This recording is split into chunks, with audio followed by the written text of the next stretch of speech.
لسه مكملين في الاسبوع الثالث.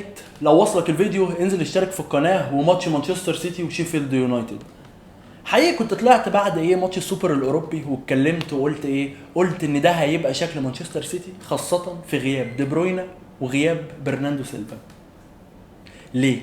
عشان مانشستر سيتي مفتقد العقل المدبر اللي بيحرك الفرقه كلها يمين، اللي يحرك الفرقه كلها شمال. الفرقه كلها بتلعب يمين والناس كلها باصه يمين، تلاقي تغييره ملعب بنت لذينه تنزل على رجل لعيب في الناحيه الثانيه في الشمال. ده بيعمل ايه؟ وهو ده ميزه دي بروينا، او اللي بيحاول يعمله برناندو سيلفا، بس طبعا عمره ما هيقدر يعمله زي دي بروينا. شوط اول مقفول مقفول مقفول. الصراحه شيفيلد عملت على مانشستر سيتي جيم دفاعي من اعلى مستوى. راحوا بس الحصيله ما كانش فيه اي حاجه. كان اتنين ماسكين هالاند، مش هتجيب اجوان في الشوط الاول، مش هتجيب اجوان. بيلنتي جت عن طريق ان جريليش بيلعب عرضيه، جت في ايد المدافع، هالاند دخل حطها، خبطت في العارضه وردت. يعني بتحصل لاي لعيب عادي، مفيش مشاكل، بس الناس طبعا ما كانتش مستنيه كده خالص من لعيب بقيمه هالاند. الشوط الثاني بيبتدي مانشستر سيتي زي ما هي، ما بين جريليش في الشمال، وما بين برناندو في اليمين، وما بين الفاريش عاجبني جدا. الفاريش احلى لعيبه مانشستر سيتي، هو اللعيب اللي بيعرف يتحرك في المساحات. يعني برناندو سيلفا اللي هو المفروض على الورق في اليمين بينزل ويفضي مكانه الووكر عشان يطلع ويمد قدام. اللي بيطلع في المساحه دي سواء يمين او شمال هو الفاريش دايما اللي تلاقيه في مساحه، ده جه منين؟ ده هو الفاريش اللي هيجي هنا، وهو اللي هتلاقيه بيشوط. ما بتمشيش معاه، بس مشيت معاه زي الماتش اللي فات وحط جون، وكان ماتش صعب قدام نيوكاسل فهو اللي خلصهوله. فالفاريش هو المفتاح الخفي اللي بيلعب بيه جوارديولا، ولما بيغيب يقوم مغيره ومنزل فودن مثلا، او يلعبه جنب فودن.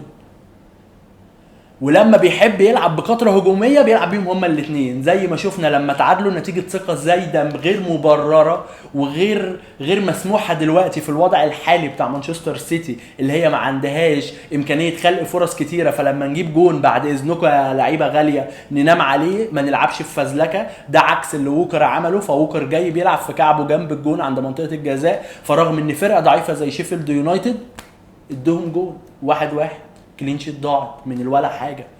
بس عجبني بعد كده الريكاب او الريكفر بتاع ان ووكر منتاليتي برضو قويه جدا، لعيب قوي جدا. بص هوبا راح عمل فرصتين عاملين ازاي، اكل اتنين مدافعين داخلين عليه، واحد خط وسط واحد مدافع، باصها لفودن لالفاريش، هي دي الكثافه الهجوميه، شاطها فوق العارضه. نفس الكرة كرة ميتة راح جابها عشان حس ان هو السبب في الجون. راح جابها من كرة ميتة، راح جابها لعبها من فودن جاي يستلمها، طولت منه، دخل رودري وشاط. اتكلمت برضو خاصة بعد فاينل الشامبيونز ليج ومن اول كام ماتش في الدوري عن رودري بيشوط من اي حتة من اي زاوية، وما شاء الله ماشي حلاوة.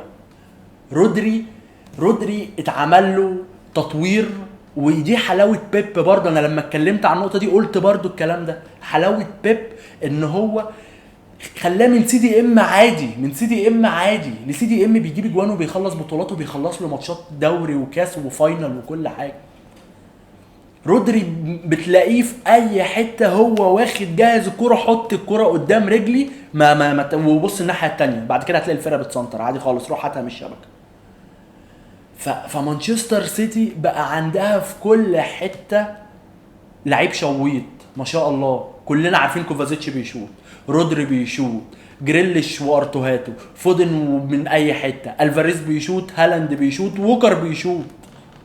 يعني جافارديول لسه ما شفناهاش بيشوط، ما بقاش غير ادرسون، ما هو خلاص هنعمل ايه؟ فكله بيشوط. هو مجهزهم لاي كره تيجي في اي سيتويشن انت هتشوط وهتجيب جون. ودي منتاليتي مدرب، دي برضو مش قرارات فرديه. ان لعيب يخلص نهائي شامبيونز ليج، ان لعيب يخلص ماتشين دوري بشوطين. خلي بالك رودري خلص اول ماتش، رودري خلص الماتش الثالث اهو. فرودري عاجبني، وده برضو مش تطور فردي، ده تطور مدير فني. بس ده ياخدنا لحته ان مانشستر سيتي من غير صانع العاب قوي محترم، فريق عادي خالص. شيفيلد كان ممكن يخرج 1-1. مانشستر سيتي لما يتلجم لها برناندو سيلفا خلصت. برناندو سيلفا دلوقتي هو اللي بيعمل دور دي بروين، وده اللي شيفيلد قرته ووريتهم شوط اول اسود. ما حدش هيجيب جون هنا، الحيطه اللي انت بتهاجم بيها دي همسكها لك باتنين خلصت. فهل يا ترى شكل مانشستر سيتي بقيه السيزون هيبقى عامل ازاي؟ هيكسب بسهوله؟ لا ما اعتقدش هيكسب بسهوله، ماتشات كلها هتبقى عامله كده. فانا بجد متشوق جدا اشوف مانشستر سيتي هتكمل بقيه السيزون ازاي من غير صانع العاب. مين يا ترى هياخد دور دي بروين؟